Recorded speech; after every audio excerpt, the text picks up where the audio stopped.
Hey guys, so today we are going to, nope. Hey guys, today we are going to talk about verbals. So verbals are words that come from verbs, but they don't act like verbs in a sentence. It can be a little bit confusing because we want to think that words like running or to run always act as action, but they actually don't. And we're going to talk about why. So we have two different types of verbals that we will be focusing on. The first one is gerunds, this one, and the next one is infinitives. These are both types of verbals. So let's start with gerunds. Gerunds are ing words that act as nouns. So when we have verbs like sing, we think that is an action verb. Well, it is an action verb. When we turn it into singing, sometimes it does act as a verb, like if we are using a present progressive phrase, like she is singing. But when we have an ing word that acts as a noun, we call it a gerund. An example would be, singing is my favorite thing to do while driving. In this case, singing is a noun. It is the subject of my sentence. A trick that we can use to pick out gerunds in sentences to see if those ing words are verbs or if they are nouns is to replace them with this or that. You know me, I like to use simple pronouns to replace nouns to see if they work, to see if it's the right verb or to see if it's a gerund. So I can say, that is my favorite thing to do while driving, and the sentence makes sense. That gives me the clue that this is the gerund. Now, I also have an ing verb here, an ing word here rather. If I tried to replace driving with this or with that, it wouldn't make sense. I couldn't say my favorite thing to do while that. That means that driving is a verb and not a gerund. Another example. The mom got upset with the little girl for lying. Well, we have an ing word with lying to determine whether or not it is a gerund. If I replace it with that and it makes sense, then it's acting as a noun. The mom got upset with the little girl for that. It's not very specific, but it does grammatically make sense. So I know that lying, the ing word, is a gerund in this instance. Remember that ing words are not always gerunds, but when they are gerunds, they are always acting as a noun, never as another part of speech. The second type of verbal that we are going to talk about is an infinitive. So an infinitive is to plus a base verb that acts as a noun, adjective, or adverb. I am not going to expect you to know if an infinitive is acting as a noun or an adjective or an adverb. I'm just going to expect you to know that it's an infinitive and that it's acting as one of those three things. So when I say base verb, I mean the simplest form of the verb.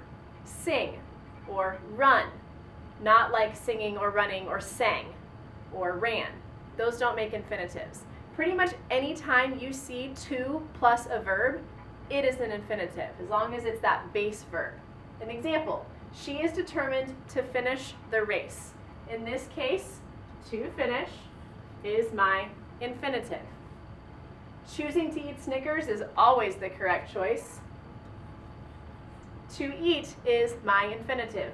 To plus a base verb. So let's look at this example and decide which is it. Is there an infinitive? Is there a gerund? Are there both? Let's see. She went from crying to laughing in no time.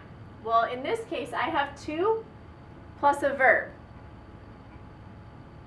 This does not make an infinitive because laughing is not a base verb. So in this case, I have two gerunds because I can say she went from this to that in no time. That shows me that these are both nouns. In this case, to is acting as a preposition. So these are gerunds, and there's no infinitive in this sentence. Okay, so now that we know what gerunds and infinitives are, let's take it one extra step. So a gerund phrase is the gerund itself along with any other words in the sentence that go along with that gerund. Any modifiers, any objects, essentially any of the words that relate directly to that ing noun. Singing in the car is a favorite activity of mine. Well, singing is my gerund. Singing in the car is my whole gerund phrase. Essentially, I could replace this whole thing with this or that. This is a favorite activity of mine. That's how I can pick out the entire phrase. Whatever words I can replace with that pronoun is going to help me determine what the whole phrase is. My favorite Thanksgiving tradition is making pumpkin whoopie pies and then deep frying them in pancake batter, which is true. It's like one of my favorite things to do. My gerund is making. My gerund phrase is this whole thing. Because I could just say that my favorite Thanksgiving transition is this. This can replace the whole thing. Now let's talk about infinitive phrases. Can you guess what they are? Yep, same thing as gerund phrases. The infinitive plus all the words that go along with that infinitive. James wants to smash all spiders. My infinitive is to smash. My infinitive phrase is to smash all spiders. Infinitive phrases, it's a little trick that I like to use. I kind of like to ask myself questions. So if I say James wants to smash, well, James wants to smash what?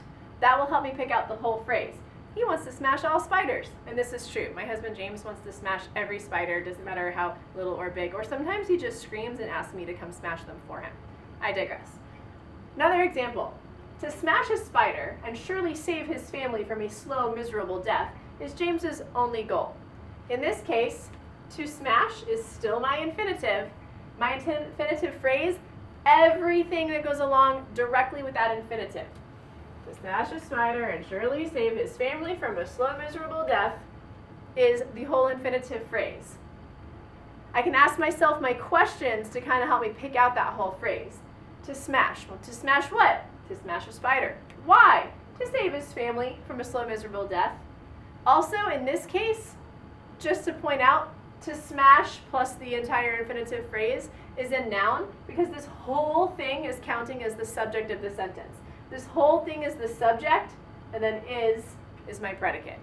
James's only goal would be my object. The last thing that I want to share with you regarding verbals is split infinitives. So this isn't something that I am going to test you on this year, but it is definitely something that will come up in your future academic careers. So a split infinitive is when we put an adverb in the middle of an infinitive. As an example, I want to quickly run to the store. To run is my infinitive. I don't ever want to split my infinitive. I don't want to split it up by putting a word in the middle. Instead, I want to say, I want to run quickly to the store. Again, I never want to put my adverb in the middle of my infinitive. I will give you 3 stamps if you can find a famous example of a split infinitive. All right, kiddos, that is it for verbals. If you have any questions, please feel free to send me an email, comment down below, or ask me in class tomorrow.